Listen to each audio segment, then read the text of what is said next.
ये एक मंजिल है तो रास्ते भी होंगे और एक मेंटर भी जो मुश्किलों को आसान बना दे। नतीजे संयोग नहीं होते, दूसरों से बेहतर स्कोर होते हैं। GS Score, an institute for civil services.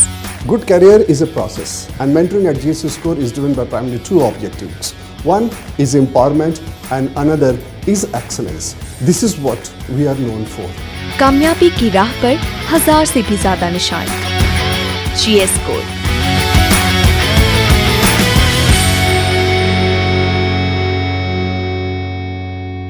Hello everyone, नमस्कार। मेरा नाम गगन सिंह मीना है। इस वर्ष UPSC CSE 2022 में मुझे 120वीं रैंक प्राप्त हुई है। इससे पहले लास्ट ईयर मुझे भारतीय पुलिस सेवा IPS में हरियाणा का ऑर्डर आवंटित हुआ था। मैं आपके सामने जो मेरा ऑप्शनल पेपर था मैथमेटिक्स, उसकी क्या रणनीति रही थी उसके संबंध में चर्चा करूंगा। इस बार मुझे ऑप्शनल में one of the highest marks प्राप्त हुए हैं। मेरे नंबर 312 है। शायद जो टॉप 3 में शामिल होंगे। इससे पहले भी ऑप्शनल का मैंने 4 अपने अटेम्प्ट दिए हैं और चारों अटेम्प्ट में अपने मार्क्स को मैंने ग्रेजुअली इंक्रीज़ किया है। पहले अटेम्प्ट में मुझे 230 मार्क्स मिले थे, उसके बाद मुझे 238 मार्क्स मिले थे और लास्ट ईयर मुझे 282 मार्क्स मिले थे और इस बार मुझे 312 मार्क्स अपने ऑप्शनल में मैथमेटिक्स में मिले हैं, जो कि हिंदी मीडियम में ऑप्शनल में हाईएस्ट मार्क्स है और मैथमेटिक्स के साथ मैं टॉप 3 में शामिल होऊंगा। मैथमेटिक्स को मैंने पहले तो मैथमेटिक्स के क्या फ़ायदे हैं और क्या नुकसान है इसके संबंध में चर्चा करूंगा।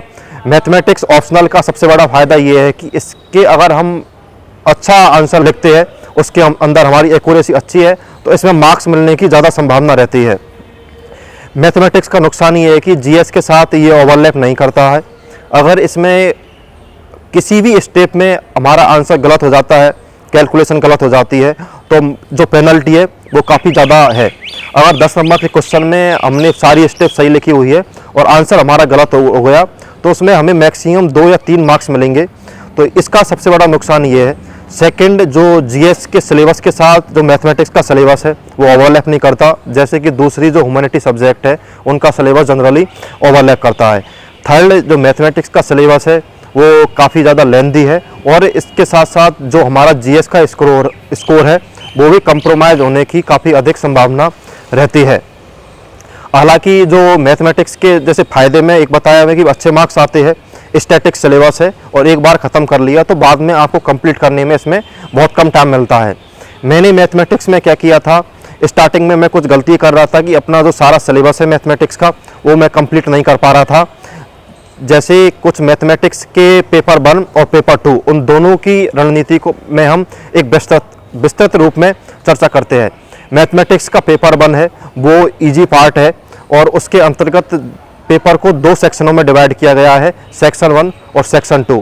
सेक्शन 1 इजी है, उसके अंतर्गत जैसे लीनियर अलजेब्रा है, कैलकुलस है और 3D है, ये सारे टॉपिक है। लीनियर अलजेब्रा इजी टॉपिक है, इसको आप अच्छे से कर सकते हो।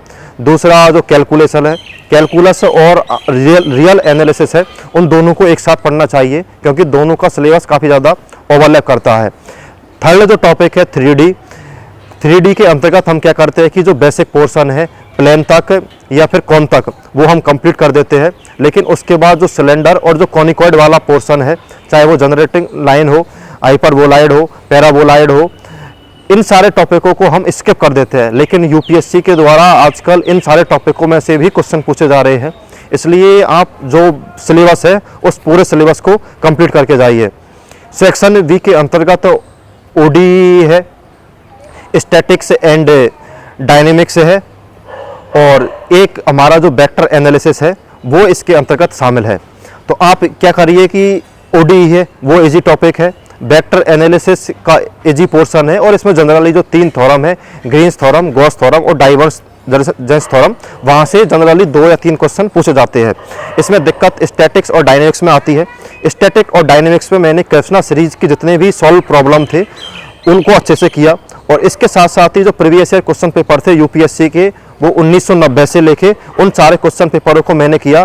तो काफ़ी सारे क्वेश्चन ऐसे रहते हैं कि वो रिपीट क्वेश्चन हो जाते हैं। तो आप प्रीवियस ईयर क्वेश्चन पेपर और कृष्णा सीरीज के जितने भी सॉल्व एग्जाम्पल हैं उनको अच्छे से करके जाइए। पेपर 2 में इस बार मुझे सबसे हाईएस्ट मार्क्स मिले हैं। पेपर 2 में मेरे 174 मार्क्स थे और इसमें मेरा करेक्ट अटेम्प्ट लगभग 210 या फिर 220 के अराउंड था। पेपर 2 का जो फर्स्ट पार्ट है, फर्स्ट पार्ट में modern algebra, LPP, real analysis और कॉम्प्लेक्स एनालिसिस है। जनरली जो इंजीनियरिंग बैकग्राउंड के स्टूडेंट होते हैं उनके लिए जो मॉडर्न अलजेब्रा बिल्कुल नया टॉपिक होता है, मेरे लिए भी बिल्कुल नया टॉपिक था। लेकिन फर्स्ट 2 अटेम्प्ट में मॉडर्न अलजेब्रा को मैं अच्छे से कंप्लीट नहीं कर पाया था। लेकिन उसके बाद मेरे पास जो नोट्स थे उन नोट्सों के माध्यम से मैंने मॉडर्न अलजेब्रा का बेसिक कंप्लीट किया। पहले मैंने ग्रुप तक पढ़ा, ग्रुप के बाद आइडियल्स है, रिंग्स है और उसके बाद जो आगे वाला जो भी पोर्शन है वो वाला पोर्शन मैंने अच्छे से इस बार तैयार किया था और उसका मुझे पेपर 2 में फ़ायदा भी हुआ। एलपीबी इजी टॉपिक है, उसके अलावा कॉम्प्लेक्स एनालिसिस लगभग रियल एनालिसिस की तरह ही है। ये सेक्शन 1 हुआ। इसके जो सेक्शन 2 है उसमें पार्शियली डिफरेंशियल इक्वेशन पीडीई शामिल है, न्यूमेरिकल एनालिसिस है और तीसरी चीज़ जो फ्लूइड मैकेनिक्स और मैकेनिक्स शामिल है। पीडीई में लोगों को दिक्कत नहीं होती, लेकिन लास्ट का जो पोर्शन है एप्लीकेशन ऑफ पीडीई उनसे काफ़ी क्वेश्चन पूछे जाते हैं और उनकी जो स्टेप्स है उन स्टेप हमारे इन हैंड होनी चाहिए कि इस टाइप का अगर क्वेश्चन आएगा, स्ट्रिंग का क्वेश्चन है, हीट इक्वेशन है या फिर लाप्लास इक्वेशन है, तो उनकी जो कौन सी स्टेप्स रहेंगी, अगर वो स्टेप्स हमको पहले से ही पता है तो हमें जो आंसर को किस तरीके से वहाँ पर लिखना है तो उसमें आसानी हो जाती है और इससे जो टाइम है वो बच जाता है। इसमें जो सेकंड है वो न्यूमेरिकल एनालिसिस है। तो न्यूमेरिकल एनालिसिस में जो कैलकुलेटर का किस तरीके से उपयोग करना है इस संबंध में आप YouTube से 2 या 3 वीडियो मैंने देख लिए थे और वो भी आप देख सकते हो कि आप अच्छे से बेहतर ढंग से कैलकुलेटर का उपयोग कर पाए। क्योंकि अगर न्यूमेरिकल एनालिसिस में अगर आपकी एक स्टेप भी गलत हो गई तो फिर पूरा आंसर गलत होने की पूरी संभावना रहती है।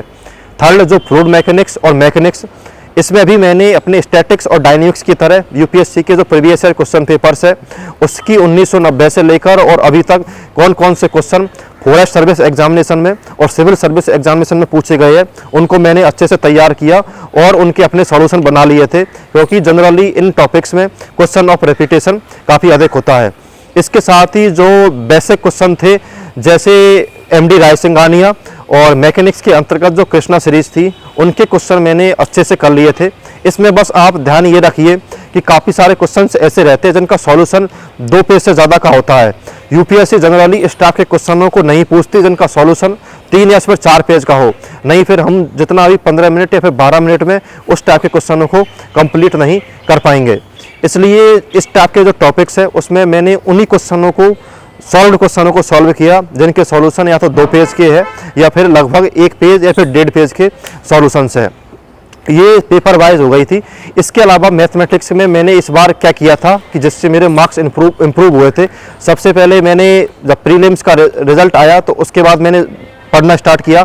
तो 15-20 दिन में मैंने जो बेसिक इसका पोर्शन था 20 दिन में वो ख़त्म कर दिया था। उसके बाद मैं डेली यूपीएससी के प्रीवियस ईयर क्वेश्चन पेपर को सॉल्व करता था। मैंने ईयर वाइज पेपर सॉल्व करना स्टार्ट किया। तो डेली में सेक्शन 1 जैसे पेपर 1 का सेक्शन 1 उसके अंतर्गत 4 क्वेश्चन है, वो 4 क्वेश्चनों को मैंने अपने रूम पे बैठ के सॉल्व किया और उनका मैंने सॉल्यूशन फिर मिला के देखा कि मेरी कहाँ कहाँ पे गलतियाँ हुई है, जिन जिन क्वेश्चनों में मेरी कुछ मिस्टेक्स हो रही थी या फिर जो जो क्वेश्चन मुझे आ नहीं रहे थे उनको मैंने अलग से अपनी एक बुकलेट में नोट कर लिया था ताकि एग्ज़ाम के टाइम पे मैं उनका अच्छे ढंग से रिवीजन कर सकूँ। इसके साथ ही मैंने प्रीवियस ईयर जो टेस्ट सीरीज होती है मार्केट से 3-4 साल की मैंने टेस्ट सीरीज कर ली थी। तो प्रीवियस ईयर क्वेश्चन पेपर 3-4 साल की टेस्ट सीरीज को मैं रूम पे बैठ के ही ये सारी चीज़ का करता था। इस बार बाहर जाके मैंने मॉक पेपर लगाना उन सबको मैंने नहीं किया था, क्योंकि मैथमेटिक्स के अंतर्गत अगर आपका आंसर सही आया है तो आप खुद से एनालिसिस कर सकते हो कि आपकी कहाँ कहाँ पे गलती हो रही है और कहाँ कहाँ पे आपको सुधार करने की ज़रूरत है। इसके साथ ही आप अगर मैथमेटिक्स में सेकंड चीज़ आपकी प्रैक्टिस, तो आप practice previous year question paper से और मॉक पेपर से कर सकते हैं। सेकंड चीज़ होती है कि मैथमेटिक्स कोई पढ़ने वाली सब्जेक्ट नहीं है, ये प्रैक्टिस करने वाली सब्जेक्ट है। जितने पेपर्स या जितनी बुकलेट आप मैथमेटिक्स के अंतर्गत भरोगे अगर कोई क्वेश्चन ऐसा लगता है कि मुझे ये क्वेश्चन मुझे आता है, लेकिन फिर भी मैं उस क्वेश्चन को लास्ट स्टेप तक करता था। अगर लग रहा है कि ये क्वेश्चन मैंने पहला किया हुआ है तो उसी क्वेश्चन को जनरली मैं स्किप करता था, बाकी क्वेश्चनों को मैं करने की कोशिश करता था। इसके अलावा मैथमेटिक्स में मैंने अपने खुद के नोट्स बना लिए थे। उस नोट्सों में मैंने जो बेसिक्स, हमारी जो थ्योरम्स होती है, सारी थ्योरम्स को मैंने लिखा नहीं था। जो बेसिक्स थ्योरम्स होती है, बेसिक कोई क्वेश्चन का जो कॉन्सेप्ट से है, उन सबको मैंने लिख लिया था। तो इसका फ़ायदा ये होता है कि जीएस पेपर और ऑप्शनल के बीच में जो 5 दिन का गैप होता है, उस 5 दिन के गैप में आप ऑप्शनल पेपर को अच्छे ढंग से रिवाइज कर सकते हो और आपने जो मिस्टेक्स की है, उन मिस्टेक्स के ऊपर आप काम कर सकते हो। तो ये मैथमेटिक्स की एक ओवरऑल मेरी स्ट्रेटजी रही थी। मेरा आप आने वाला जब भी जो एग्ज़ाम है उसके संबंध में मेरी राय यही है कि मैथमेटिक्स में आप previous year question paper civil service examination के और जो फॉरेस्ट एग्जामिनेशन के है, जो कि हमारे सिलेबस में है, उनको कंप्लीट कीजिए। यूपीएससी ने सिलेबस के अंतर्गत जितने भी टॉपिक्स दिए हुए हैं, उन टॉपिक्स को अच्छे से कवर करके जाइए, क्योंकि पहले 2 अटैम्प्ट में मैंने ये सारे टॉपिक्स, कुछ टॉपिक्स जैसे फ्लूइड मैकेनिक्स है और जो मॉडर्न अलजेब्रा है और 3D है, इन सब का जो बेसिक पार्ट किया था। लेकिन जो बाद वाला जो पोर्शन है, जो कि थोड़ा टफ रहता है और थोड़ा डिफिकल्ट है करने में, उन सबको मैंने स्किप कर दिया था। लेकिन यूपीएससी ने वहाँ से बेसिक क्वेश्चन पूछ लिए थे और उन क्वेश्चनों को भी मैं कर नहीं पाया था। तो इसकी वजह से जो मेरा मार्क्स पहले 2 अटैम्प्ट में काफ़ी कम रहा था। लेकिन उसके बाद मैंने जितने भी टॉपिक्स दिए हुए थे, उन सारे टॉपिक्स का मैं बेसिक पार्ट्स करके गया था और एग्ज़ाम में मैंने ये इंश्योर किया था कि कोई भी क्वेश्चन पेपर 2 में विशेषकर जो आता हुआ मेरे से गलत ना हो। तो इस बार मैथमेटिक्स में मेरी जो एक्यूरेसी थी और जो माइनर मिस्टेक्स और जो सिली मिस्टेक्स होती है, पेपर 2 में काफ़ी कम हुई थी। हालांकि पेपर 1 में मेरी जो सिली मिस्टेक्स है 3-4 क्वेश्चनों में हो गई थी। इसकी वजह से पेपर 1 का स्कोर 138 था और पेपर 2 में ये सिली मिस्टेक्स ना होने की वजह से ही मेरा स्कोर 174 हो पाया है। इसलिए आपको ये भी ध्यान रखना चाहिए कि अगर आपका ऑप्शनल मैथमेटिक्स है तो आपका जो जीएस है वो कंप्रोमाइज़ ना हो। कई बार ऐसा होता है कि हम मैथमेटिक्स के ऊपर ज़्यादा फोकस करते हैं और जीएस को स्किप कर देते हैं। इसलिए जीएस, एथिक्स और ऑप्शनल पेपर, इन तीनों के बीच में हमें एक संतुलन और बैलेंस बनाने की ज़रूरत होती है। आप इस टाइप से आपके टाइम को डिवोट कर सकते हो कि आप स्टार्टिंग के अगर 6 महीने आप मैथमेटिक्स ऑप्शनल को दे सकते हो। अगर आप बिगनर्स है, उसमें आप कुछ बेसिक स्टैंडर्ड बुक्स है जैसे लक्ष्मीकांत है, स्पेक्ट्रम्स है, इन सारी चीज़ों को पढ़ सकते हो।